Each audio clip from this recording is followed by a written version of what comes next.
ભાવનાની ઘરે તપાસ કરતા ત્યાંથી એક ડાયરી મળી આવેલ છે, જેમાં તેણે પુત્ર પ્રાપ્તિ માટેની જે પોતાની ઈચ્છાઓ છે એ લખેલી છે. એક પુત્રી તેને પોતાને ઓલરેડી હતી, મિષ્ટી, અને બીજી દીકરીનો બી જન્મ થયો છે. એ પહેલાંની ડાયરી છે. એટલે તેમાં એ પોતે લખેલું છે કે ભાઈ મને જો પુત્ર પ્રાપ્તિ થશે તો હું પગે લાગવા જઈશ, મંદિરે વાત, એવી અપેક્ષાઓ એણે પોતાની ડાયરીમાં લખેલી છે.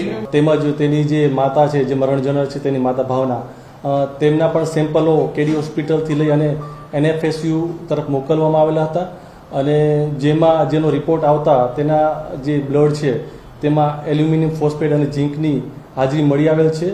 આ બાબતે જે કયા કારણોસર આની માત્રા વધારે છે તે બાબતે પણ ડૉક્ટરશ્રીનો અભિપ્રાય મેળવી અને આગળની તપાસ ચાલુમાં છે. આ કામે વિમલનું નિવેદન લેતા તેણે પોતાના નિવેદનમાં એવું જણાવેલું હતું કે તારીખ 27/3/2026ના રોજ જે ઘઉંમાં નાખવાની જે દવા આવે છે સેલ્ફોસ કરીને, એ રામનગર ખાતેથી લઈને આવેલો હતો, અને જે ઘઉં ઘરમાં નાખેલા હતા તેમાં એ દવાનો ઉપયોગ કરેલો હતો.